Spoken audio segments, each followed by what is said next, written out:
gostaria de fazer agora? Eu liguei a gravação, tá? Vocês estão sendo gravados. Então, alguém gostaria de dizer alguma coisa? Não sei se sobre o material. Então, vamos lá. Eu tenho umas coisas que eu gostaria de comentar, né? Primeiro, para mim, o que... Então, esse material aqui é um material sobre a evolução da capacidade de perspectiva humana, né? A pesquisa do Tomazello, basicamente, tem sido essa. O que torna os seres humanos distinto dos outros primatas, né? Em particular de chimpanzés e bonobos. E porque muitas das capacidades mentais e físicas que os chimpanzés e bonobos têm, que os seres humanos têm, os chimpanzés e bonobos também têm. Então, qual é a diferença principal? E por que os seres humanos, como é que os seres humanos conseguem ser tão diferentes, né? Nosso modo de vida é diferente, a linguagem, os hábitos, a cultura.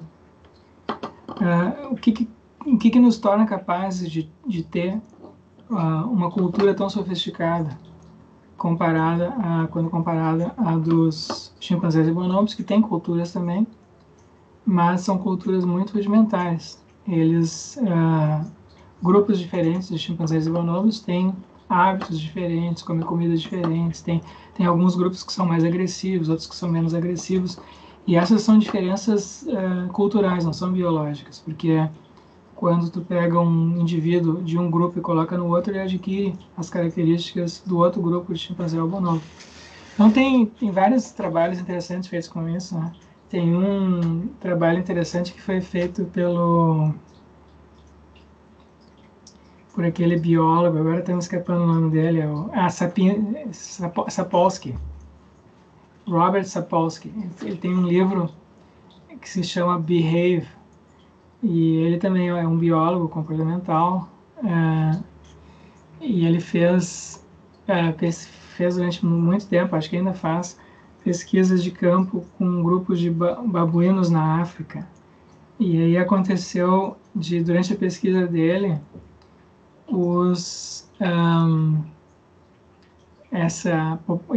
esse grupo aí que ele estudava ter sido contaminado, que estavam comendo lixo de restos humanos, né? Estavam vasculhando uma lixeira que tinha por perto ali, e eles se contaminaram, se não me engano, com tuberculose, alguma coisa assim. E aí a maior parte desse grupo morreu. E aí ele disse que os que sobreviveram foram os que comeram menos o lixo aquele. E os que comeram menos os lixos eram os que eram hierarquicamente inferiores no bando. Então eram indivíduos menos agressivos. E o que aconteceu foi que o comportamento do grupo, antes e depois dessa epidemia de tuberculose, mudou bastante. E eles se tornaram um grupo mais pacífico. E o que acontece agora, e aí eles mantiveram essas práticas agora menos agressivas, mais pacíficas. Então, quando novos indivíduos de outros grupos se juntam a eles, eles adquirem também esse comportamento mais pacífico. Então, tudo isso aí é um indício, né? É um indício de culturas específicas em grupos diferentes de primatas. Então, não são só os seres humanos que transmitem informações de maneira não genética, outros grupos de primatas também fazem isso. Qual que é a diferença, então, entre específica de seres humanos? O que faz com que a nossa cultura seja tão mais sofisticada que a dos outros grupos? E a resposta do Tomazello é que a nossa cultura é uma cultura moldada, ou foi selecionada, né, junto com as nossas predisposições orgânicas para cooperação. Então, o que torna os seres humanos distintos dos outros primatas não é tanto assim as capacidades fisiológicas, a força, a capacidade de sobreviver, etc., sistema imunológico igual, ou também não são as capacidades mentais, propriamente ditas, embora haja diferença nas capacidades mentais, mas o modo como essas capacidades se adaptaram para a cooperação, foram adaptadas, foram selecionadas para a cooperação. Então, essa é a tese básica do Tomazello, de que o uso que nós fizemos nesses 6 milhões de anos que nos separam do ancestral comum que temos com os chimpanzés e bonobos, foi uma adaptação progressiva para a cooperação. E para a cooperação humana funcionar, como ela funciona entre nós, a gente desenvolveu a capacidade de ver as coisas em perspectiva. Porque se tu está cooperando com outros indivíduos, é muito importante que tu leve em consideração a perspectiva desses outros indivíduos. Então, isso que nós agora tomamos como capacidade, né, que faz parte assim do nosso cotidiano e que é óbvio para nós, né, que as coisas, que existe uma perspectiva que é a minha subjetiva, e cada um de vocês tem a perspectiva subjetiva de vocês, e que existe uma perspectiva que é a perspectiva do grupo, mas a perspectiva do grupo pode estar errada, né, porque as coisas podem não ser como o grupo pensa que é. A gente tem muitos exemplos disso na vida contemporânea, no passado. Tudo isso para nós é bastante óbvio, né? A gente olha ao nosso redor e mais ou menos depreende isso. Mas para fazer isso a gente precisa dessa capacidade básica, que é a de ver as coisas em perspectiva, de saber discriminar aquilo que pertence à nossa perspectiva subjetiva, a que pertence à perspectiva subjetiva dos outros, e o modo como as coisas objetivamente são. E essas capacidades foram desenvolvidas em nós por uma pressão seletiva para a cooperação. A cooperação funciona melhor quando indivíduos diferentes... Peraí, deixa eu só fechar a porta aí. A cooperação, para funcionar, ela é necessária, né? Ou ela fica potencializada se não apenas a gente faz junto coisas que são dos interesses individuais de cada um, mas a gente compartilha certos objetivos. Então, existe uma diferença, né, entre o que o Tomazello chama atenção, usando aí o trabalho de filósofos, entre fazer a mesma coisa com os mesmos objetivos um ao lado do outro. Oi, Daniel, tudo bem? Que tal? Então, existe uma diferença entre fazer as mesmas coisas juntos. Por exemplo, duas pessoas podem estar caminhando juntos no mesmo lugar com o mesmo objetivo.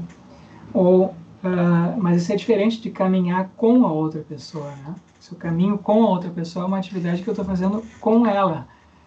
E é diferente né? É diferente de caminhar na mesma direção, ao lado de uma pessoa, do que caminhar com ela. A mesma coisa quando, por exemplo, aplicando o caso da evolução humana, a gente olha aqueles vídeos, que tem muitos desses vídeos, né? Não sei se vocês viram recentemente, ou certamente já viram no passado, vídeos assim, de uma matilha de lobos caçando algum bicho. E parece que eles estão fazendo ali uma atividade coordenada, mas na verdade eles estão todos fazendo a mesma coisa juntos. E a gente não tem muitos indícios assim de que eles estejam provavelmente se coordenando, tá? Todos querem comer aquele bicho, e eles saem todos juntos para caçá-lo. E claro, isso aumenta a probabilidade de um deles ali pegar o bicho, né? Mas é diferente de uma caçada humana, certo? Quando os seres humanos saem para caçar ou saem para coletar frutos, existe sempre uma divisão de tarefas. Então, tu faz isso, eu faço aquilo, tu vai por lá, uma estratégia, um planejamento, uma divisão social do trabalho. E os lobos não fazem isso. Os chimpanzés e bonobos também não fazem isso. Os chimpanzés e bonobos, por exemplo, saem para caçar, os chimpanzés caçam, né? Mas saem também para coletar alimentos, frutas, por exemplo. E quando eles estão coletando frutas, eles todos fazem a mesma coisa, cada um pega a fruta para si. Eles não têm esse negócio de vamos pegar tudo lá e depois dividir. Eles não fazem isso, tá? Inclusive, chimpanzés e bonobos sequer dividem comida com os seus filhotes, né? A não ser quando são muito pequenos, não são capazes de se alimentar. Mas em seguida, quando eles começam a caminhar e tal, não existe assim isso que existe com os seres humanos, dos pais alimentarem os filhos, né? E cuidarem dos filhos até a adolescência. No caso dos chimpanzés, se o filhote pede para a mãe, ela dá, mas se ele não pede, a mãe não dá. Então, são atividades, para ter esse tipo de atividade que nós temos, é preciso um conjunto de, primeiro, capacidades cognitivas, que é ver as coisas em perspectivas, e disposições afetivas, né? De se sentir constrangido a isso, de se sentir empatia, de ter um senso de justiça, de equidade, de lealdade. Todos esses sentimentos morais que nós temos são sentimentos que foram desenvolvidos para a vida cooperativa em grupo. Então, né, os sentimentos, a deslealdade, por exemplo, a traição, né, ou a inequidade, todos esses são sentimentos apropriados para a permanência, né, e a sobrevivência de um grupo cooperativo. Então, a base tanto da nossa cognição, das nossas capacidades intelectuais, teóricas, conceituais, quanto das nossas capacidades morais, é a cooperação. Essa é a tese básica do Tomazello. E o que ele faz é dividir em estágios, né? Quais foram os estágios históricos em que, as etapas em que isso, pelas quais isso provavelmente passou, até chegar às capacidades que nós hoje temos. Mas isso tudo, claro, super especulativo, né? Porque ninguém sabe direito como é que era a vida dos nossos antepassados. Então, é uma história que é reconstruída em termos assim imaginários ou teóricos, né? Então, é altamente especulativo e hipotético, mas são hipóteses baseadas em indícios, né? Que a gente tem. Então, esse é o modelo básico aí a tese, a hipótese básica do Tomazello. Não sei se alguém gostaria de dizer alguma coisa sobre isso, alguma coisa que tenha chamado a atenção de vocês. Essa delimitação histórica que ele faz, né, do último tipo de intencionalidade, a compartilhada, é mais ou menos ali 100 mil anos, é isso, né? Sim, é o período da Revolução Cognitiva. Então, Pois é, isso que eu ia perguntar, a Revolução Cognitiva não estaria mais situada em torno de 60, 70 mil? Ou na verdade esse é um entendimento que varia muito? Ninguém sabe direito, né? Então, o que é? Então, a gente tem os 6 milhões de anos, a especiação, aquela divisão ali que eu botei no vídeo aula, né? 6 milhões de anos estão os nossos, entre 6 e 8 milhões de anos estão os nossos antepassados comuns com os chimpanzés e bonobos. Então, as linhagens hominídeas, né, Australopithecus, Homo habilis, aquelas outras linhagens, Homo neanderthal, erectus, se separaram, né? Os antepassados dessas espécies se separaram há 6 milhões de anos das linhagens dos nossos parentes primatas atuais. Então, é provável que essas capacidades mentais aí, isso é uma hipótese também, né? Porque pode ser que as capacidades mentais dos chimpanzés e bonobos tenham se alterado nesses 6 milhões de anos. Ele está supondo que não se alterou muito. Então, isso também é especulativo. Mas é um tipo de raciocínio que se usa comumente, né, na biologia, quando se está reconstituindo assim, a história evolutiva. Então, isso é a diferença desse livro com o livro anterior, aquele que a gente leu no ano passado. Ele é mais explícito, né, com relação a essas datas. Ele fala há 6 milhões de anos, intencionalidade individual, 400 mil anos, intencionalidade compartilhada, e há 100 mil anos, intencionalidade coletiva. Então, 100 mil anos porque é o período da Revolução Cognitiva. Ninguém sabe direito quando é que aconteceu isso aí exatamente. Então, as fronteiras são bem largas, né?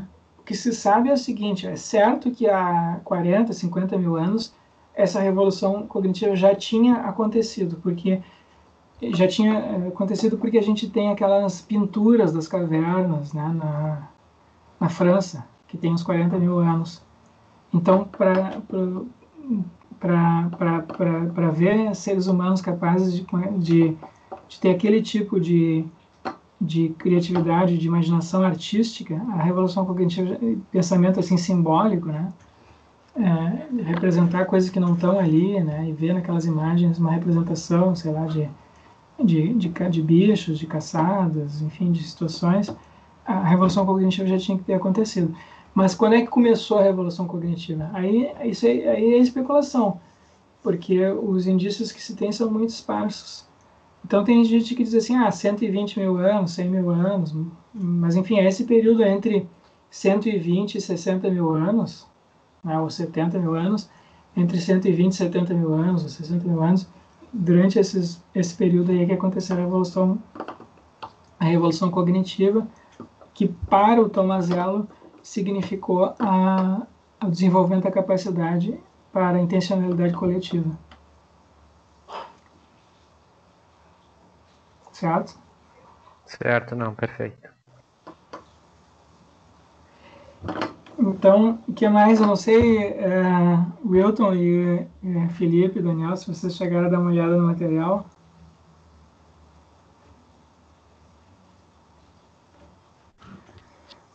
Wilton, eu assisti o teu vídeo. Sim. Eu não entendi direito esse mecanismo de catraca. Se você pudesse me explicar um pouco melhor. Isso é uma ideia, ele não fala muito disso nesse livro, ele apresentou essa ideia num livro anterior que se chama Origens Culturais da Cognição Humana, né? Então, Origens Culturais da Cognição Humana. Então, o que faz com que a gente tenha essa capacidade intelectual, teórica, moral, de raciocínio, de reflexão tão mais sofisticada que os chimpanzés, já que os chimpanzés têm capacidades mentais parecidas, mas menos sofisticadas. E a resposta do Tomazello é a cultura que potencializa a nossa capacidade mental. Aquelas respostas assim mais antigas que se davam, né? Qual é a diferença entre seres humanos e um chimpanzé? É a capacidade de reflexão. Não, o chimpanzé tem alguma capacidade de reflexão. É a autoconsciência, né? Porque a gente tem consciência de si, o chimpanzé não tem aqueles testes do espelho, sabe? Tu faz uma pessoa, um bicho, se olhar no espelho e ver se ele consegue se identificar a imagem que ele vê no espelho como sendo de si próprio. Os chimpanzés passam no teste do espelho. Então eles têm consciência de si, né? Então por exemplo, tu coloca uma marca de tinta, por exemplo, na testa do chimpanzé e ele se olha no espelho, ele vai lá e toca aquela marca, ver o que é, né? Então é óbvio, ele sabe que a imagem que ele está vendo no espelho é a imagem dele. Muitos bichos fazem isso, não são só os chimpanzés. Então, linguagem também não é linguagem. Capacidade de fazer inferências, não é? O chimpanzé tem capacidade de fazer inferência. Uso de instrumentos, né? Eles são capazes de usar instrumentos também. Resolver problemas, são capazes de resolver problemas. Então, todas as respostas clássicas que se davam, né, para a questão sobre o que é único, que é singular e único nos seres humanos, hoje em dia não vale mais. Então, então a pergunta passou a ser, bom, então o que faz com que a gente tenha as nossas capacidades mentais sejam usadas de uma maneira tão mais sofisticada? E aí a resposta do Tomazello, mas aí não só do Tomazello, embora ele tenha contribuído para isso, é o desenvolvimento da cultura. A nossa cultura tem esses mecanismos de catraca, porque a maior parte das informações que um chimpanzé aprende, os bichos, né, não só os chimpanzés, mas outros bichos, eles estão constantemente aprendendo coisas novas sobre o meio ambiente, né? Onde é que tem comida, onde é que não tem, onde é que tem perigos, onde é que tem parceiros, enfim, coisas, novidades a respeito do status dos indivíduos nos grupos aos quais eles pertencem, enfim, tem milhares de informações que os indivíduos estão constantemente aprendendo. Mas, em geral, essas informações não são retidas, elas são usadas e depois abandonadas. Eles não têm mecanismos eficazes, as outras espécies não têm mecanismos eficazes de retenção e transmissão da informação. Então, sabe quando tem com uma bicicleta, assim, tu pode pedalar para trás, mas depois ela faz se tu pedala para frente, a bicicleta anda, né? Então, esse mecanismo, assim, de reter uma informação, aprender, os outros animais, geralmente, quando tem, eles os têm num grau muito, muito rudimentar, muito inferior ao nosso. E, então, a questão daí então, a cultura é o que explica, tá? A cultura é o que explica explica a grande diferença que há entre nós e as outras espécies. Porque se tu tem esses mecanismos de catraca, uma vez que tu adquiriu uma informação, tu pode armazenar ela e usar para construir outras informações, adquirir novos conhecimentos, que é o que a gente faz, né? A gente aprende alguma coisa, escreve, guarda aquilo que está escrito e usa depois. E aprende coisas novas, escreve essas coisas novas. E agora, então, tem isso, a gente vê no desenvolvimento assim, pessoal nosso, a gente vê no desenvolvimento das teorias, na filosofia, né? Todos os produtos culturais contemporâneos são produtos que só são possíveis porque a gente já tem essa história enorme cultural na qual nós podemos nos basear. Então, o efeito é cumulativo, né? Então, mesmo que os primeiros estágios do desenvolvimento cultural sejam muito rudimentares, muito primitivos, depois de algumas gerações aquilo fica muito potencializado, porque tu não está começando sempre do zero, do nada, né? Tu já começa, tu parte de onde os teus antepassados, daquilo que os teus antepassados já deixaram para ti. Então as coisas vão se sofisticando cada vez mais. Agora, a questão, então essa é a resposta do Tomazello, né, para a pergunta inicial, por que os seres humanos são tão diferentes, né, já que as capacidades mentais são parecidas. Então tem a cultura, mas a questão agora, então, que ele se propõe a responder neste livro, é quais são as capacidades mentais que tornam possível a cultura como a nossa. Por que a nossa cultura é diferente da cultura dos chimpanzés? E a resposta dele, então, são os mecanismos de cooperação. Todos esses mecanismos de catraca, né, foram desenvolvidos para aumentar a capacidade de cooperação. Então a gente tem, né, primeiro, muito importante, a gente tem uma predisposição a compartilhar informações com outras pessoas, gratuitamente, e ajudar as outras pessoas espontaneamente, né? E essa é uma disposição que os outros bichos raramente têm. Quando tem, é um grau muito limitado, voltado para os seus próprios interesses. 2 chimpanzés desempenham tarefas em conjunto, desde que os dois estejam interessados naquela tarefa. Né? Depois eu posso colocar ali na página da disciplina os videozinhos que fazem, mostrando isso. Né? Tu pode, por exemplo, colocar um alimento distante para um chimpanzé de tal maneira que ele não consegue puxar sozinho, pegar sozinho, que ele precisa de ajuda de um outro chimpanzé. E eles conseguem convencer uns aos outros a obter ajuda, né, para aquilo. Mas tão logo eles obtêm um alimento, quer dizer, eles só conseguem persuadir um outro a fazer aquilo se o outro imagina que ele vai ter algum retorno com aquilo, né? Se ele vai poder, por exemplo, comer metade do alimento, ou se ele mais adiante vai poder ser retribuído de alguma forma. E com seres humanos, já com crianças pequenas, a gente não tem isso. As crianças já se dispõem a ajudar as outras, umas às outras, sem necessidade de reciprocidade, assim, haver uma espécie de... Mesmo que elas não tenham interesse naquilo, né? Elas participam como que de um jogo de colaboração e cooperação. Então isso em termos linguísticos, isso significa o desenvolvimento de uma capacidade, de uma pressão seletiva para o desenvolvimento de um tipo de linguagem em que a gente não apenas expresse estados interiores ou de ordens, mas também seja capaz de veicular informações.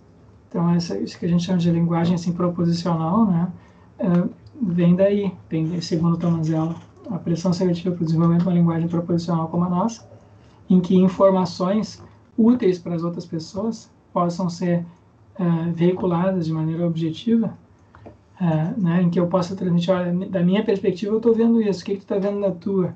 Né, e as pessoas podem então se coordenar.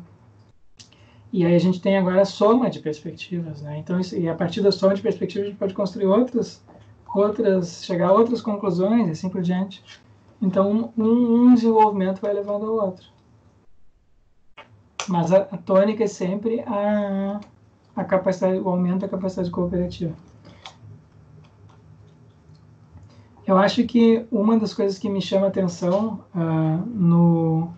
nesses trabalhos de biólogos contemporâneos é justamente essa ênfase, né, nos mecanismos cooperativos. Isso não é algo que se via, digamos, há 50 anos, nos textos assim de 50 anos atrás em biologia evolutiva, né?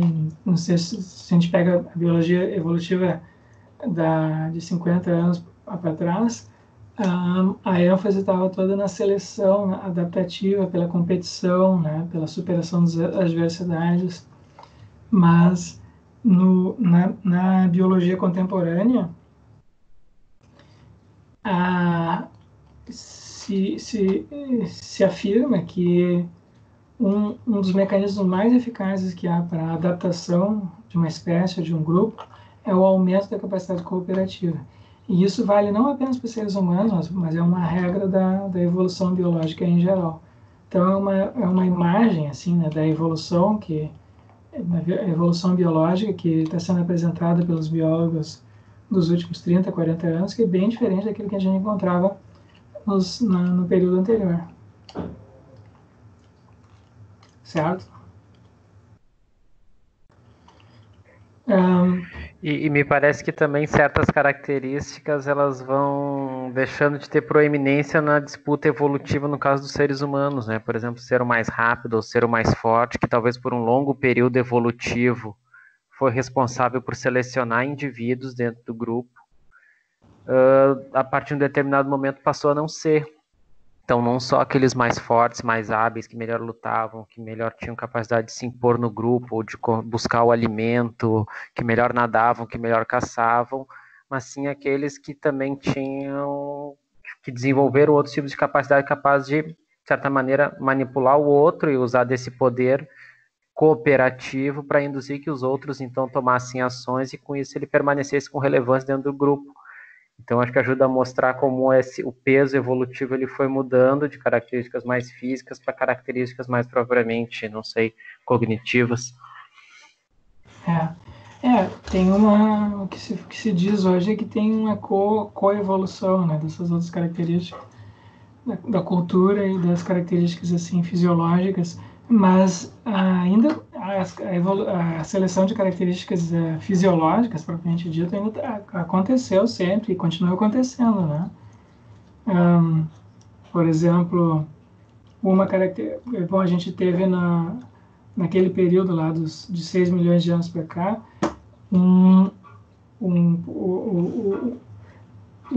a modificação drástica, né, do esqueleto humano.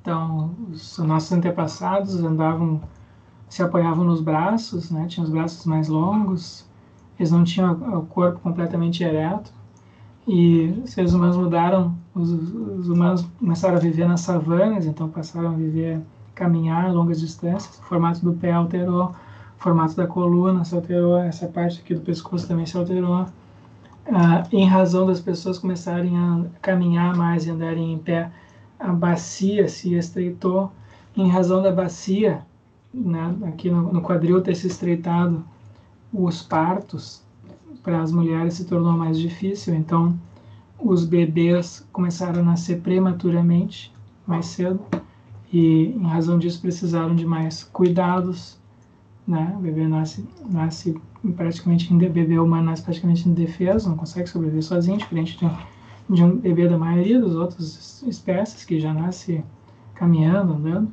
O ser humano precisa de cuidados assim durante um bom tempo, né? E então, para esses bebês sobreviverem, vai precisar de uma estrutura social mais coesa, mais forte.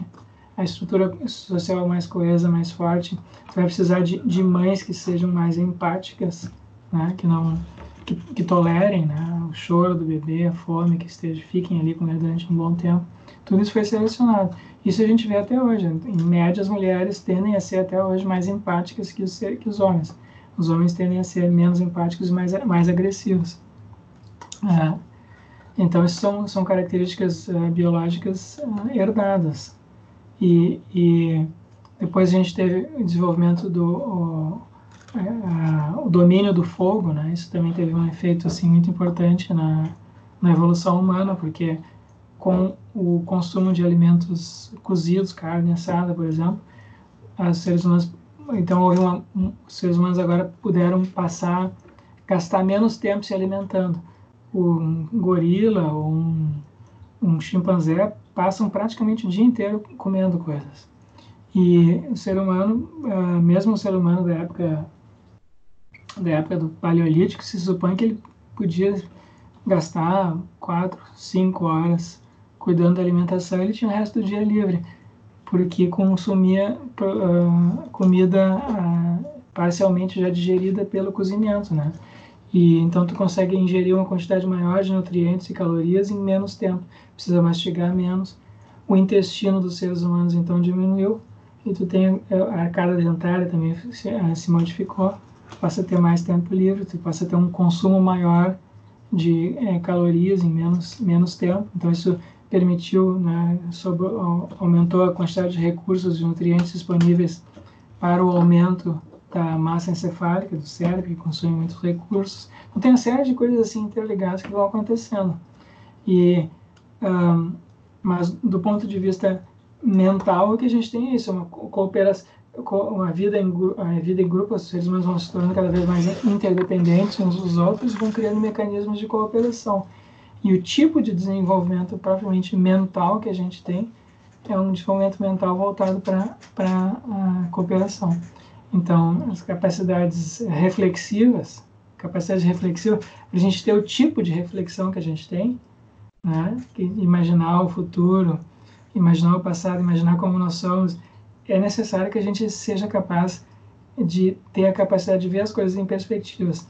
Os chimpanzés têm autoconsciência, eles têm algum grau ali de reflexividade, mas em nós isso é muito aumentado, porque nós temos a capacidade de ver as coisas em perspectiva de um jeito que eles não têm, né? E essa capacidade de ver as coisas em perspectivas, eu, tu, ele, nós, a tua perspectiva, a nossa perspectiva, a perspectiva do futuro, do passado, a nossa capacidade de ver isso de maneiras diversas, de ver um objeto de diversas perspectivas, ver como...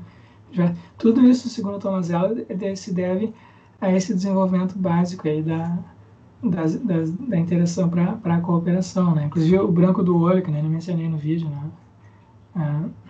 Ou a gente ficar corado, ou sensações assim que a gente transmite, né, no tom de voz.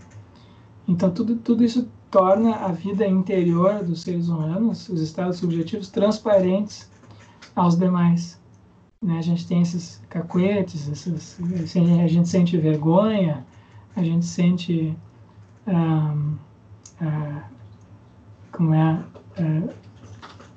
constrangimentos, né? Tudo isso é mais ou menos evidente assim, né, no comportamento das pessoas e torna mais fácil identificar as intenções uns dos outros no interior de um grupo.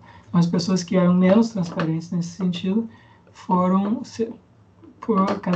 progressivamente tendo cada vez menos, deixando cada vez menos descendentes, né? Não eram tão confiáveis quanto as que são mais subjetivamente transparentes. Bom, eu acho que, claro, isso tem também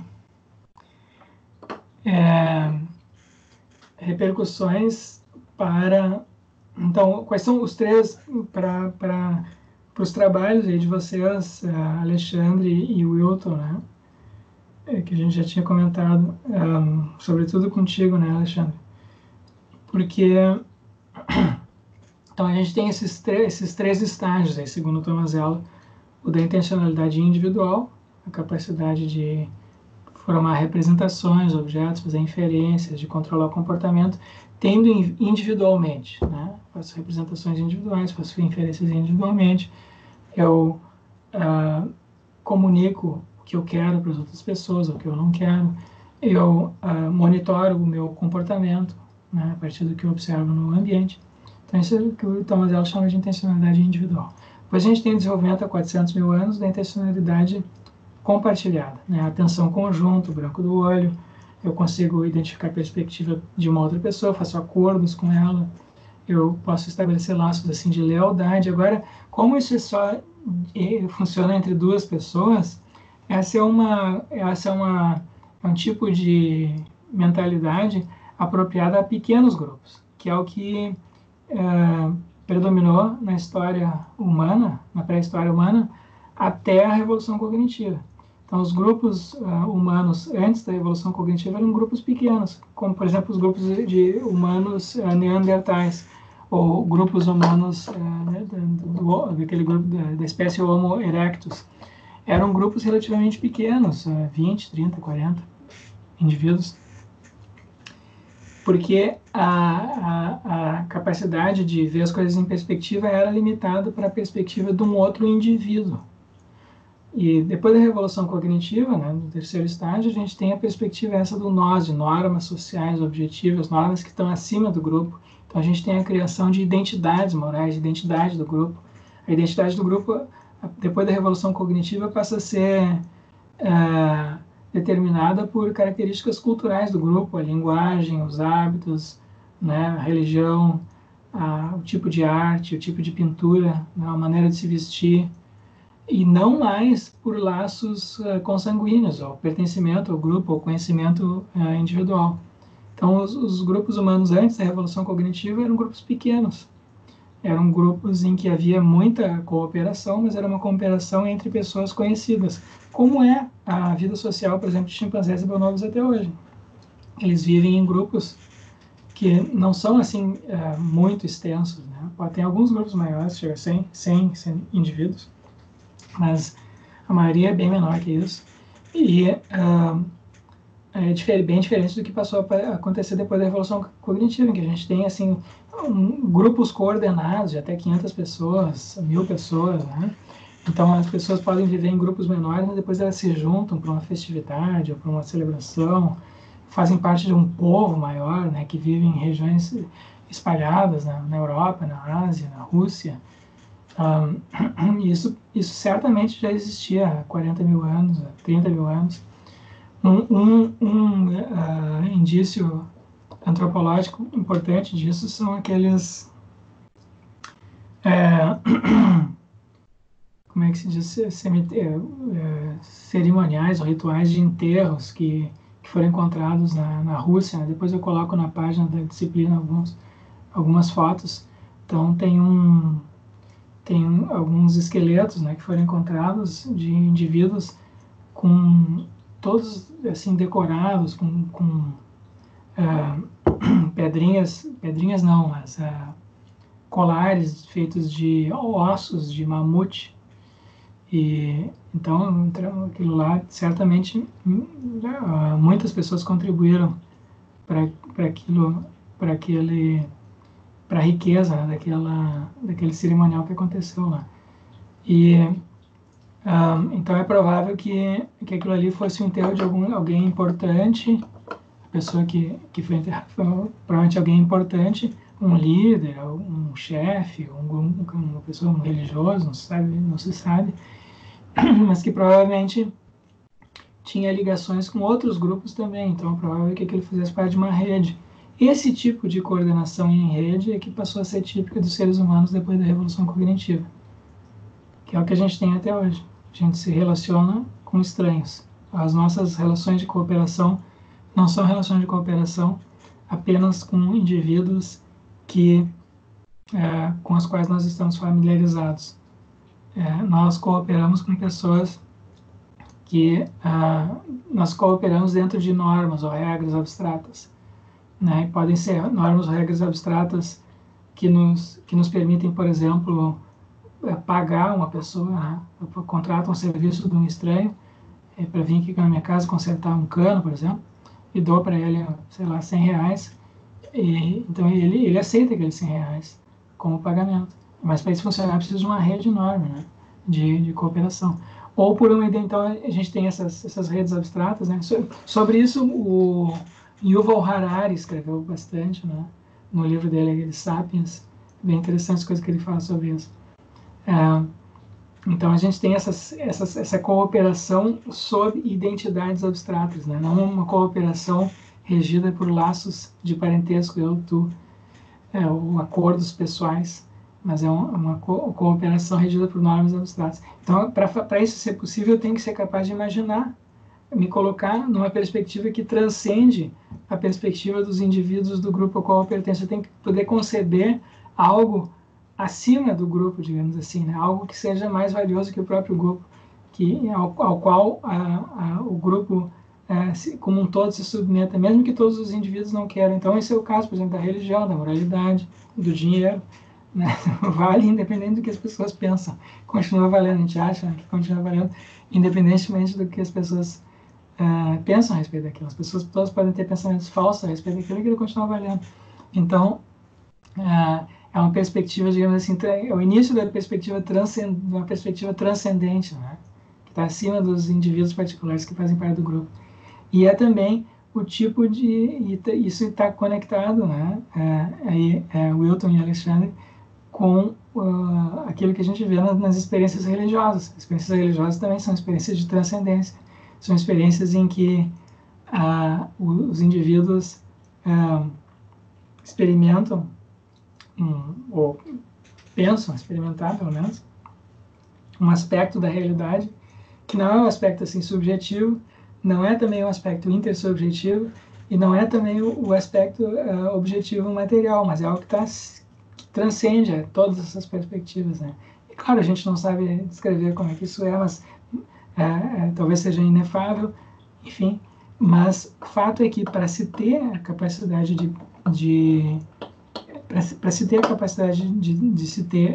para se poder ter experiências desse tipo, tem que ter as capacidades psicológicas, né? Tem que ter a capacidade psicológica já desenvolvida. E o início dessas capacidades psicológicas está nesses estágios aí que o Tomazello está descrevendo, se ele estiver correto, né? Claro.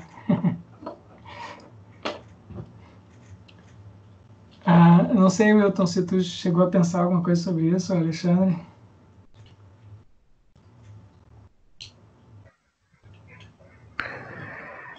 Sim, eu acho que esse modelo do Tomazello pode ajudar a pensar como é que as atividades, como a atividade religiosa, por exemplo, aparece no curso da evolução. Embora, claro, né, numa outra publicação ali, ele seja muito claro que ele está se referindo apenas a nossas capacidades propriamente cognitivas, né, e eu tendo a pensar que, por exemplo, as experiências religiosas estão envolvidas com outro tipo de capacidade mais intuitiva, que não se enquadraria dentro dessas competências que ele está analisando, né? Fazendo aqui um paralelo com a leitura anterior, eu acho que eu, no caso especificamente, estou buscando competências mais afinadas com o lado direito do cérebro, e o Tomazello aqui está enfatizando aspectos mais relacionados ao lado esquerdo, dizendo assim a grosso modo, né? Mas eu acho que é bem interessante para pensar como é que a cultura começa a influenciar naquilo que nós fazemos, né? E sem dúvida a religião organizada provavelmente começa nesse mesmo período, então deve haver uma boa relação aí para se pensar, né? Pois é, a gente não sabe direito que se havia algum tipo de religiosidade, né, antes da evolução cognitiva, talvez já houvesse, né, mas a gente realmente não sabe disso. Eu não sei se tem material sobre isso também. Mas com certeza, né,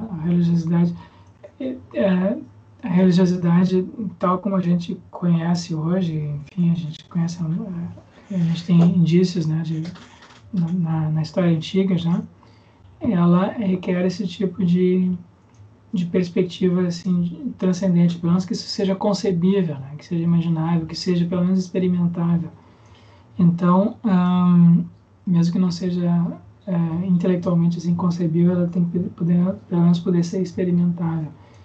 Então, certamente as duas coisas estão conectadas. Eu não sei se vocês todos conhecem, tem uma palestra do Jonathan Haidt, em que ele associa explicitamente essas coisas, né? As capacidades, esse tipo de evolução que aconteceu entre os seres humanos, e as experiências religiosas. Ele compara, por exemplo, nessa palestra, depois eu coloco na página da disciplina para vocês darem uma olhada, ele compara, por exemplo, o tipo de experiência que as pessoas podem ter numa situação de extrema, por exemplo, de guerra, né? Ou de que são muito exigidas, um grupo é muito exigido. Então, os soldados de um batalhão, de um pelotão, podem, e há muitos relatos disso, eles podem se sentir tão identificados ali com o grupo que eles se dispõem, inclusive, a dar a sua própria vida por aquele grupo. E os relatos que se tem, né, de pessoas que passaram por situações assim são de extrema assim, lealdade, de que eles estavam fazendo alguma coisa sagrada, de que aquilo ali era mais importante que a própria vida deles, né? Então eles estão se submetendo, digamos assim, a uma perspectiva que é superior a deles individualmente e a de qualquer outro indivíduo no grupo. Tem algo que é mais importante do que a própria vida dos indivíduos. E eles depois relatam essas experiências como tendo sido extremamente significativas, como tendo marcado e determinado, dado sentido mesmo para a vida delas. Coisas parecidas, o Jonathan Haidt diz que acontecem também quando há assim competições, grupos assim esportivos, né, equipes esportivas que competem em situações assim de muita que são muito exigidas, né? Então essas pessoas de equipes assim de futebol, de basquete, de outros esportes podem se sentir ligados aos outros membros daquela equipe de uma maneira que não é assim puramente assim pragmática, não é puramente moral, não é puramente assim auto-interessada. Eles adquirem um laço ali em que aquilo que acontece, o desempenho da equipe naquela situação particular ali passa a ser mais importante do que o próprio bem-estar, né, dos indivíduos, ou até que o próprio resultado ali, que tem algo mais importante que está sendo colocado em questão enfim, que dá sentido àquele tipo de sacrifício, que faz com que o sacrifício nem pareça mais algo sofrível, o sacrifício, na verdade, é algo extremamente significativo, que dá sentido à vida das pessoas. E assim também o Jonathan Haidt diz com as experiências religiosas. As experiências religiosas são experiências de algo extremamente significativo, transcendente, né, que torna a vida significativa, dá sentido à vida, que faz com que os sofrimentos da vida sejam colocados em segundo plano, possam ser suportados e vividos de maneira assim significativa. Mas é algo que é difícil de explicar, porque não é algo assim, não é algo utilitário, não é algo moral, não é algo quer dizer, redutível, né? As regras morais ou princípios morais, não é algo auto-interessado. E então, se o Thomas Ell tiver razão, a linguagem que nós temos é uma linguagem para cooperação, essa mais prática, né? A cooperação, troca de informações sobre o mundo, sobre como fazer coisas, como resolver problemas, como encontrar, como se defender, como resolver conflitos no grupo. Então nós temos uma linguagem que é adequada para esse tipo de coisa. E agora a gente tem, para fazer isso, a gente precisa dessas perspectivas mais transcendentes, né? Precisa de uma norma que esteja acima. Só que quando tu tem a experiência disso, se torna agora inefável, porque tu não consegue traduzir isso para a linguagem essa descritiva, né, do mundo. Então tem essas várias camadas aí da mente e das experiências humanas. Mas claro, o Thomas Ell não fala nada disso. Isso é especulação do Jonathan Haidt, minha, do Alexandre, talvez do Wilton também, não sei. Não sei, Wilton, se tu tem algum pensamento sobre isso. Só um pouquinho aqui.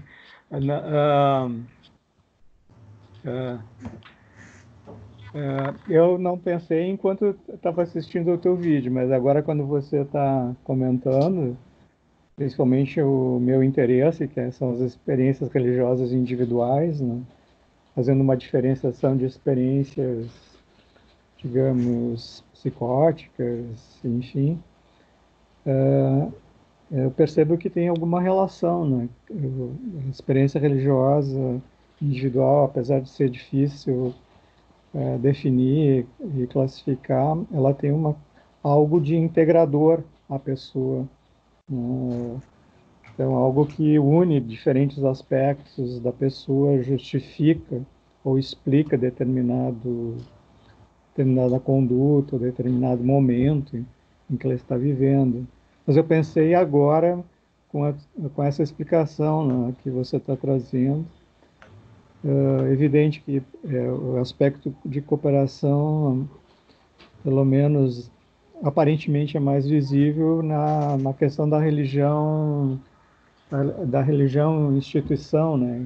Então, que dá uma explicação para o grupo, cria normas, há algo também em comum que pode gerar uma identificação, uma união, né, do grupo. Mas eu pensei também levar para a experiência religiosa individual, em que tem esse aspecto para a própria pessoa de integrar seus diferentes aspectos psicológicos, afetivos, cognitivos.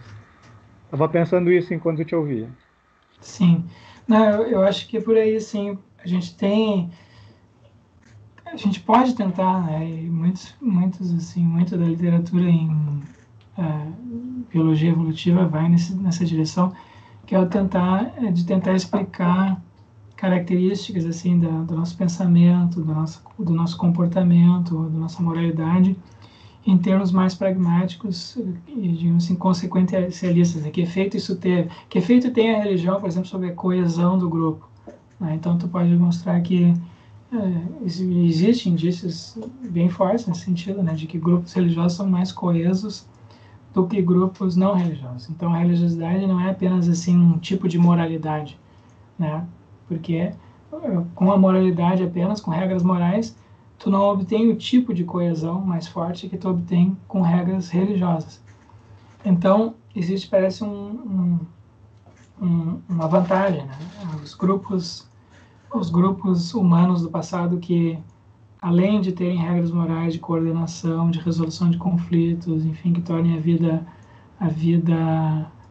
a vida social possível, os grupos que, além de regras morais, tiveram um tipo de religiosidade mais forte, tenderam a ser mais coesos e, nesse sentido, levar algum tipo de vantagem, né, no que diz respeito à sobrevivência. Mas tem algo mais aí, né? Porque do ponto de vista individual, né, Milton, isso não é assim que a gente experimenta a vida religiosa. As pessoas experimentam a vida religiosa em termos de maior ou menor significatividade. A vida religiosa é o ponto de vista religioso é um ponto de vista em que os problemas cotidianos, né, aquelas experiências assim da mente consciente, que nem o William James diz, a mente consciente é a mente em que problemas estão sempre se apresentando para nós, nossas limitações, a finitude da vida, dos recursos, da saúde, da força, da inteligência, tudo isso está sempre presente para nós nos nossos estados mentais conscientes, ordinários, comuns. E as experiências religiosas são experiências em que a gente não vê as coisas assim, a gente vê de uma outra perspectiva. A gente vê de uma perspectiva como se todos os problemas estivesse tudo em ordem, né? Como se as coisas se harmonizassem de alguma maneira desconhecida para nós. Então eu estou passando essas dificuldades, mas eu não sei bem porquê. Parece horrível, mas essa outra perspectiva não tem esse lado horrível. Tudo tem uma razão de ser, embora eu não saiba qual é. Então, a gente não sabe, tu não consegue colocar isso em palavras e explicar, mas tu tem a experiência disso, né? Tu tem esse sentimento assim bem marcante, né? da experiência de tipo religiosa. Mas para ter a experiência desse outra perspectiva, tu tem que ter a capacidade psicológica já desenvolvida que torne isso possível. Porque nós, seres humanos, temos isso, o chimpanzé não tem, o cachorro não tem. Então, uma coisa que eu acho que se segue, né, dessas análises do tipo do Thomas Heller, embora ele próprio não diga isso, é que se tem esses desenvolvimentos, né, sucessivos de capacidade de perspectivas cada vez mais universais, abstratas, né, tu tem a intencionalidade individual, depois compartilhada, depois coletiva. Então agora tu pode ter também, tu cria assim os fundamentos, né, psicológicos para que a pessoa possa ter essas perspectivas que transcendem ao próprio grupo, que são impessoais, né, digamos assim, que também são a marca das experiências religiosas. Né? Tem um tipo de impessoalidade ali, o ego o ego, as vontades subjetivas, os quereres e os não quereres deixam de ser importantes, certo? Mas tudo isso também é especulativo, né? Perfeito. E com relação à moralidade, a gente vai ver mais sobre isso na semana que vem, né? Mas a tese do Thomas Ella é que o desenvolvimento é análogo, do mesmo modo que a gente tem capacidades, perspectivas sendo desenvolvidas para a cognição social, a gente tem capacidades, perspectivas sendo desenvolvidas para a socialidade em si, né? Para não só para o conhecimento, mas para a vida em sociedade, né? E disso deriva os sentimentos morais, as emoções e depois as regras morais mais abstratas. Não sei. Me parece interessante também nós pensarmos como as nossas formas de competição, elas também estão incluídas dentro de um quadro maior que é cooperativo, né? E se a gente for pensar assim, a economia moderna, ela nasce da ideia de que a competição, ela tende a favorecer muito mais que todos nós possamos ganhar do que propriamente algum tipo de cooperação mais básica, né? Aquela ideia de que não é da boa vontade do padeiro que eu obtenho meu pão todo dia, mas é da vontade dele de lucrar e de ganhar com isso. E a partir da vontade dele de lucrar e ganhar com isso, eu consigo obter os bens e assim sucessivamente o mercado se constrói. Então, essa ideia, né, canônica assim, na economia de que nós competimos e que é através da competição que a gente consegue atender as necessidades das pessoas, ela também acontece em prol de uma maior cooperação e da possibilidade de que nós possamos ganhar com essa competição. Então, quando a gente compete, isso acaba gerando, de certa maneira, com que todos nós ganhemos com essa competição.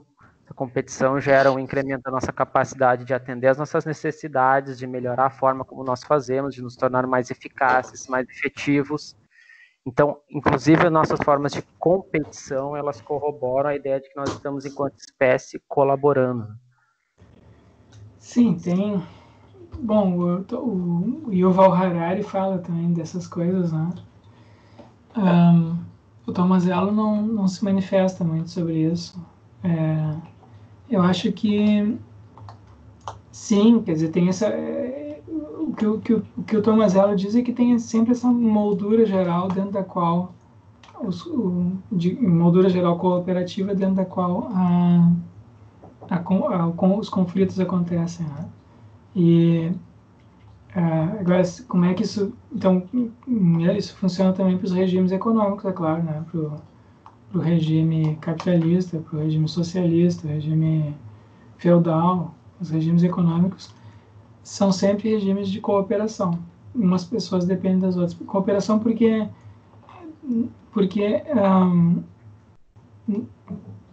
nós não fazemos tudo, né? A maioria das pessoas não produz alimentos, por exemplo, hoje em dia. Antigamente, a maioria das pessoas produzia seus próprios alimentos. Hoje em dia, não. A gente depende, então, do trabalho das outras pessoas. A maioria das pessoas não trabalha na indústria hoje em dia. A maioria das pessoas hoje trabalha no serviço. Então, os produtos industrializados que a gente usa são produzidos por outras pessoas. E assim por diante. A energia elétrica, né, que a gente usa, os combustíveis, são gerados, produzidos, armazenados por pessoas, por uma minoria, em benefício das outras pessoas. Então, quando os biólogos falam em cooperação, o que eles estão falando aí é em divisão social do trabalho, né, em última análise, né? Tem divisão social do trabalho. E, então, algumas pessoas fazem algumas coisas e muitas se beneficiam daquilo. Né? Mesma coisa... Então, isso a gente vê em todos os setores da nossa vida contemporânea. Isso é diferente de uma matilha de lobos. Na matilha de lobos, todos fazem tudo. Todos participam da defesa da matilha, todos caçam alimentos. Né? Quando são agredidos, todos se defendem, assim por diante. Todos andam juntos ali, né? Então, não tem um que fica parado, os outros vão carregando eles. Mas, então, nos seres humanos não tem divisão social do trabalho. Claro que com a divisão social do trabalho e as hierarquias que os outros grupos animais também têm são preservadas. Então, a gente tem divisão social do trabalho agora, que é cooperativa, com hierarquia. E aí, claro, essas hierarquias podem produzir assim, todo tipo de exploração, distorção, sofrimento, né? Então, tu pode ter pessoas assim que são extremamente ricas, outras são extremamente pobres, são exploradas. Então, isso pode acontecer também, né? Mas é claro, então tem as duas coisas, sabe, né, Alexandre? Eu acho que não dá para achar que também não tem, não, que é tudo só cooperação, tu entende? Tem uma moldura geral de cooperação, mas aqui não se está fazendo assim nenhum juízo sobre se isso é bom ou ruim. É simplesmente uma descrição do modo como as coisas funcionam. E isso vale também no domínio assim mais estritamente biológico, né? Assim, os conflitos, né? As lutas, as brigas. Então tem muitos assim, tem muitos trabalhos interessantes que foram feitos aí em biologia sobre isso, porque parece que é muitos contra-exemplos, né? Parece que é muitos contra-exemplos a casos, parece haver casos em que alguns indivíduos se beneficiam da ação dos outros sem cooperarem, né? Parece que há muitos casos disso. E muita gente, por exemplo, diria, né, que, sei lá, se tu pegar um banqueiro capitalista contemporâneo, parece que ele está só se beneficiando, não está colaborando, não está cooperando, né? Então, sim e não, né? Pode ser que seja, mas pode ser que certamente existem, assim, distorções, né? E casos, assim, de que a pessoa não está cooperando tanto quanto poderia, mas a moldura cultural geral é essa. Então, mesmo os conflitos acontecem nesse contexto. Aí tem vários exemplos que se usa para isso, tá? Então, isso começa... Então, tem vários estudos, assim, super interessantes relatando esse tipo de coisa. Por exemplo, né, tem um estudo que foi feito pelo Frans de Waal, um biólogo. Se eu não me engano, ele é holandês, mas trabalhou muitos anos, eu não sei se ainda está nativo, em um zoológico americano, com chimpanzés também. E escreveu um livro muito interessante chamado Política de Chimpanzé, Chimpanzee Politics. E aí ele descreve um episódio que foi famoso, né, de um grupo esse grupo de chimpanzés ali tinha um líder, um macho alfa que era extremamente violento e pouco empático, né, maltratava os outros todos. Ele era um bully, tá? E aí o que aconteceu foi que 2 ou 3, agora não lembro, chimpanzés mais fracos que ele se reuniram e assassinaram ele. E então depois, então a gente tem isso. Quando existem hierarquias de dominação, essas hierarquias existe dominação, uso de poder, de força, mas se aquele líder lá não está minimamente obedecendo as regras do grupo, ele está abusando do seu poder, se ele não está cooperando, então, né, ele é deposto. E os regimes esses de políticos de chimpanzés que são abusivos não são duradouros. E isso é o que a gente vê também nos grupos humanos, né? Quando a gente tem líderes assim abusivos, excessivamente autoritários, e que abusam da boa vontade dos outros, eles tendem a ter um domínio de curta duração. E os regimes mais estáveis políticos são aqueles em que os líderes, embora tenham as condições de exercer, abusar do seu poder, né, seja condições assim, de explorar os demais, não o fazem, né? Então eles se auto-impõem Então existe uma dinâmica, né? Quando a dinâmica deixa de ser de cooperação, aquela pessoa é deposta. E quando existe excessivamente um abuso assim da hierarquia do poder, o regime se torna instável. E isso é um fato biológico, tá?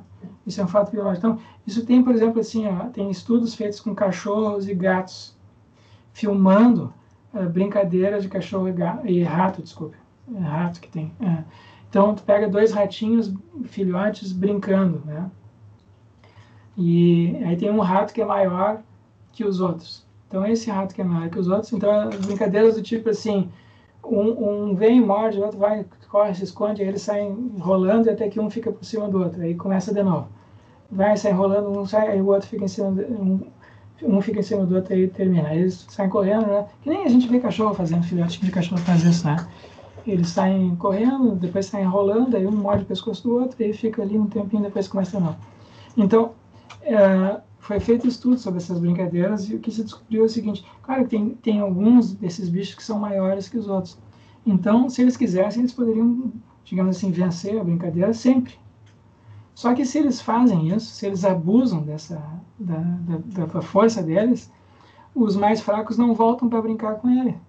Entende? Então ele tem que deixar o mais forte, tem que deixar o mais fraco vencer, digamos, 30% das vezes.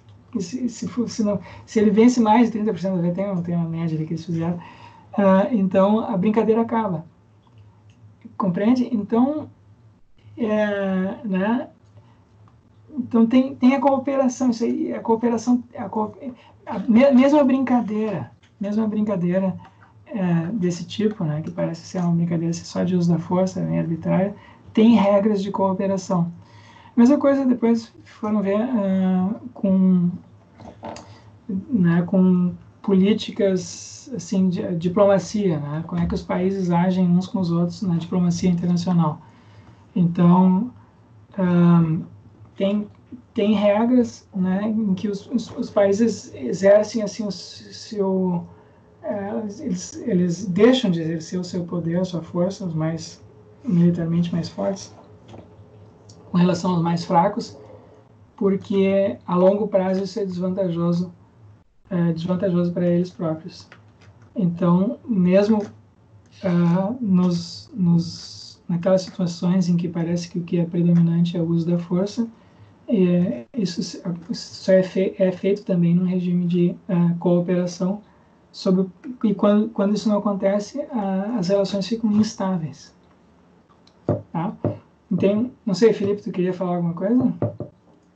Não, o Alexandre acho que já fez uma pergunta antes, que era o lugar concomitante da competição, mas tu já respondeste que teria uma moldura da cooperação, né? Isso é o que o pessoal está dizendo. E muitos biólogos têm dito isso, tem vários livros contemporâneos escritos sobre isso, né? De que tem isso seria uma espécie de regra biológica, mas não é uma coisa cultural, entende? Sim. A novidade é essa, assim, dessa literatura recente. Eles estão apresentando isso quase como uma lei da natureza. Claro que não é colocado nesses termos, é um fato natural, não é um fenômeno arbitrário, um produto, digamos assim, circunstancial da nossa cultura, daquela cultura, mas é um fato está presente em toda parte. E aí, inclusive no desenvolvimento assim de bichos completamente irracionais, como células, bactérias, né, coisas assim. Tem cooperação. Então, por exemplo, tem um experimento com bactérias que eles pegaram. Depois eu coloco isso aí tudo na página, tá? Com bactérias, assim, eles criaram uma colônia de bactérias e tu tem uma bactéria que solta uma substância que é danosa a uma segunda bactéria, que pode matar a segunda. Sim. E a segunda ela não é resistente ao, digamos assim, veneno da primeira. Mas ela, quando agredida, solta um veneno que mata uma terceira bactéria que está ali naquela colônia. E a terceira tem um veneno que mata a primeira. Compreende? Sim. Então não tem... então o que acontece? Depois de algumas gerações, algumas poucas gerações, que a bactéria nasce e morre então rapidinho para fazer esse experimento, elas deixam quando uma é agredida, elas param de soltar os venenos, porque elas sabem que isso vai ter um efeito cascata, né? Voltar para ela. Então elas né, é como se elas estivessem cooperando ali, né? E outro exemplo que é interessante, tem uns ratinhos, não sei se, depois eu coloco também esse estudo na página da disciplina. Esse exemplo foi a gente tem isso no material do Edward Wilson, aquele autor aquele de Sociobiologia, a Conquista Social da Terra. Então, são pouquíssimos as espécies animais que têm divisão social do trabalho, né? Então, tem abelhas, formigas, cupins, tem os seres humanos, é claro, mas, enfim, são pouquíssimas. Mas essas poucas dominam a Terra, essas poucas espécies, né? Então tem abelhas que são solitárias, mas as abelhas que vivem em colmeias, que são cooperativas, elas dominam a Terra. Tem formigas que são solitárias, mas as formigas que vivem em formigueiros dominam a Terra toda, né? Então tem mais, a maior parte dos insetos que tem são insetos dessas poucas que existem na Terra, em termos assim, individuais, numéricos, são insetos dessas poucas espécies que vivem em comunidades cooperativas. E tem também uns ratinhos africanos, que são os bichinhos pelados, que vivem também em grupos cooperativos. E e aí é o seguinte, essas comunidades, né, de ratinhos, eles vivem embaixo da terra, tem umas tocas lá bem sofisticadas, tem divisão social do trabalho, e tinha nessas tocas sempre tinha assim um ou dois ali, esses ratos, que vivia o tempo inteiro embaixo da terra, não saía para caçar, não fazia mais nada, ficava ali só se alimentando, comendo. Então ele era muito maior, muito mais gordo que os outros. Então parecia, né, para os pesquisadores, que esse ratinho aí não estava cooperando, certo? Sim. Isso tudo bem interessante. Aí disse, não, tem uma coisa, então esse aqui é um contra-exemplo, né? Um contra-exemplo da regra da cooperação. Aí o que eles foram ver, né? Eles descobriram que quando acontece uma enchente, certo? Fica tudo alagado, esses ratinhos mais gordos, a função deles é tapar a entrada da toca. Sim. Então eles ficam lá numa posição bem vulnerável, eles ficam a bunda para fora, né? Ficam tapando para não entrar água. Então, né? Eles cooperam sendo rolha. Exatamente. Rolha. Exatamente. Interessante. Então, entende? É algo que é produzido por seleção natural, isso não é algo assim intencional, né? Eles dizem, vamos fazer uma divisão social do trabalho, e tu aqui vai tapar o negócio, o outro vai proteger a toca, o outro vai buscar alimentos, esse aqui vai cuidar da reprodução. Não é assim que funciona. Funciona espontaneamente. Esses tipos de mecanismos vão se produzindo na natureza, que são mecanismos de cooperação. Então isso é um fenômeno generalizado na natureza, segundo os biólogos contemporâneos. E o que o Tomazello está fazendo é aplicar isso, essa ideia geral, né, de cooperação como uma regra geral do desenvolvimento biológico, da evolução biológica, para o desenvolvimento das capacidades mentais humanas, certo? Então, é isso que ele está fazendo.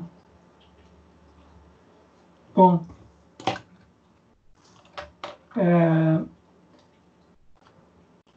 deixa eu ver o que mais que nós temos aqui. Sim, com relação ao capítulo 6 do pensamento, né, cooperativo, isso também é importante. A gente tem, de novo, ele separa em 3 estágios. A gente tem o pensamento, assim, capacidades de reflexão, raciocínio, inferência, categorização individual por parte de bonobos e chimpanzés, da mesma maneira, capacidades linguísticas. E, a partir de um certo momento, há 400 mil anos, a gente tem o desenvolvimento da capacidade do raciocínio colaborativo, né? Eu colaboro contigo na resolução com outras pessoas individualmente para a resolução de problemas, crio acordo, coopero com elas na resolução de problemas, por exemplo, como caçar um mamute, né? Uma coisa assim. ou o tipo de, por exemplo, os Neandertais, por exemplo, que tinham esse tipo de pensamento aqui, né? Eles eram excelentes caçadores, tinham roupas, viveram, estavam muito bem adaptados ao frio europeu, né? Tinham roupas assim de pele, costura, bem costuradas, bem sofisticadas, mas viviam, então eram grupos pequenos de cooperação mútua, de autoajuda mútua, né? Então eles tinham essa capacidade de pensar, de cooperar uns com os outros, mas só naquele ambiente limitado. Depois da Revolução Cognitiva, a gente tem a criação de normas de pensamento, regras de pensamento. Então a cultura se sofistica por causa dessas, em razão dessa capacidade agora aumentada, né, de ver as coisas de uma perspectiva que é neutra com relação aos indivíduos. E a gente tem, então, um tipo que o Tomazello chama de tomada de decisões coordenadas, né, pelo grupo inteiro. Então, a gente tem sistemas esses de tribunais, a gente tem sistemas assim, chefes ou sacerdotes, ou regras assim que são herdadas, né, da tradição, regras sagradas que estão acima do grupo. Então a gente começa a ter essa instância superior agora, superior aos indivíduos do grupo. Isso que caracteriza agora o pensamento cooperativo da nossa época. Então, quando a gente pensa, por exemplo, hoje nas teorias científicas, é assim que funciona, né? As teorias científicas não são produtos coletivos. O empreendimento científico é um empreendimento que não tem como funcionar individualmente. Individualmente, nós todos queremos estar certos, os outros estão todos errados. Eu estou certo e eu estou errado. Mas na ciência, tu tem um sistema ali em que as pessoas se criticam umas às outras, né? Publicam um artigo, depois outro critica, e tem um outro que, né, apresenta um contra-exemplo para a teoria anterior, e a gente tem a instituição científica, as teorias científicas têm uma dinâmica própria que é independente dos indivíduos ali que contribuem para o seu desenvolvimento. Então, cientistas importantes, né, podem às vezes estar muito errados, e isso faz parte do jogo, né, é um aspecto assim da nossa maneira de pensar. A mesma coisa com as instituições políticas, né? Tem uma série de autores ali, cada um tem as suas vantagens individuais, tem acordos individuais que são feitos entre as pessoas, né? De contratos, acordos, eu te dou isso, tu me dá aquilo, não sei o que, tem esses toma lá da cá, mas acima disso tem as instituições políticas. Então tem essas regras que são acordadas e que estão acima das vontades individuais. Então isso é o que caracteriza o nosso tipo de pensamento, né? A gente acredita que tem essas regras aí de razoabilidade, de racionalidade, que estão acima, né, dos critérios de correção que podem ser adotados por um indivíduo até por um grupo, então são mais importantes que o próprio grupo. Então a gente tem a sabedoria, né, a sabedoria dos filósofos, dos religiosos, enfim, dos santos, né?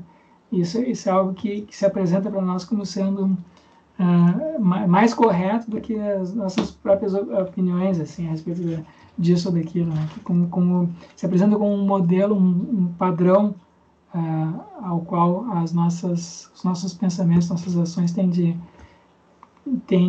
podem se modelar, têm de se conformar mais ou menos, né?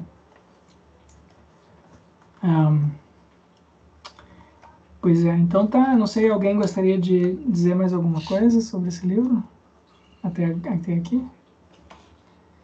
Eu acho que seria interessante a gente, na semana que vem, dar uma olhada nesses experimentos, tá? Certo? Então eu vou separar alguns para a gente olhar aqui e aí a gente pode ir discutindo, porque assim, falando assim mais abstratamente, eu acho que fica menos interessante. Então, quem sabe a gente faz isso, dá uma olhada nos experimentos que tem a página do Tomazello, tem esses experimentos que ele fez, a maior parte foram gravados, ou muitos deles foram gravados e estão disponíveis. Pode ser? Yeah. Sim, ok. Então tá, Alexandre, quer dizer mais alguma coisa? Sim. Não, tudo certo, Rogério, tudo ok. Certo, Daniel e Wilton, tudo bem? Tudo bem. Só um comentário, Rogério, Wilton. Te ouvindo aqui, me não sei se ele aborda em algum momento uma questão de confiança, né? É, lembrei até a questão do banqueiro que você cita, né? Ou do padeiro, assim, a gente confia que ele está fazendo o pão de forma adequada, enfim, né?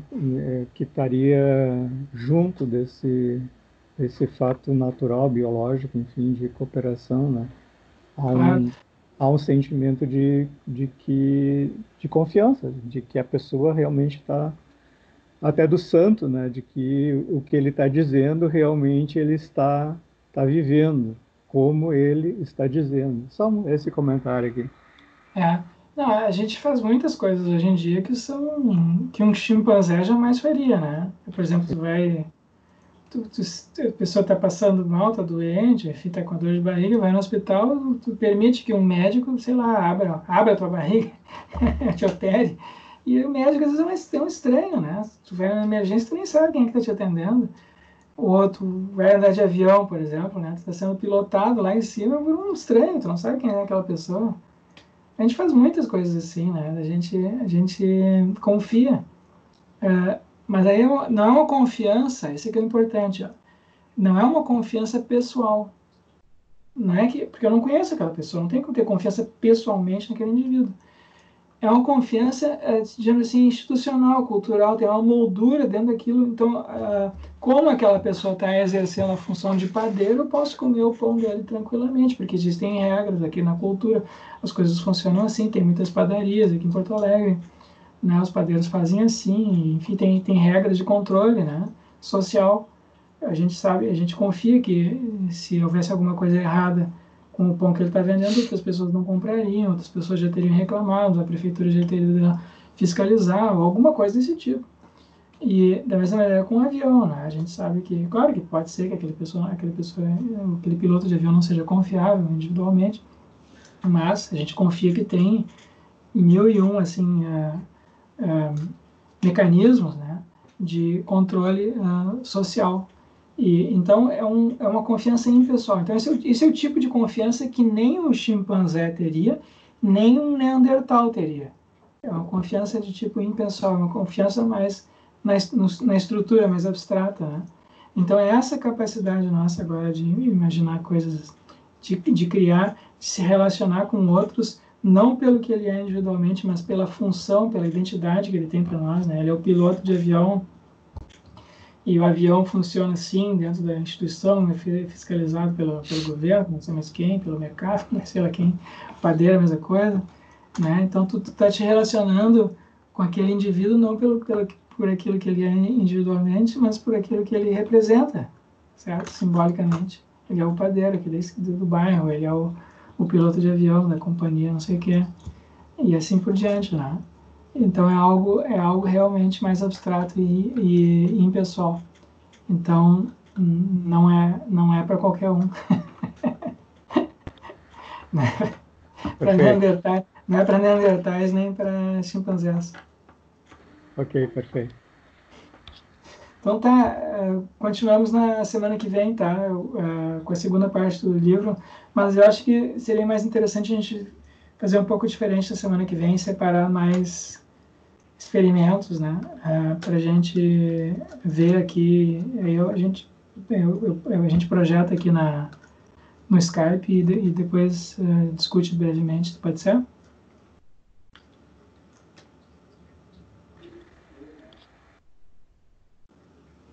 Então tá, continuamos na semana que vem. Durante a semana eu mando para mais um vídeo aula sobre os próximos capítulos do Tomazella, tá bom? A gente continua nessa semana que vem, nesse mesmo horário. Combinado. Obrigado. Combinado? Então tá. Tudo bem, Daniel? Então tá. Abraço, Então, Rogério. um abraço, nos vemos semana que vem, então, de novo. Qualquer coisa me escrevam, tá?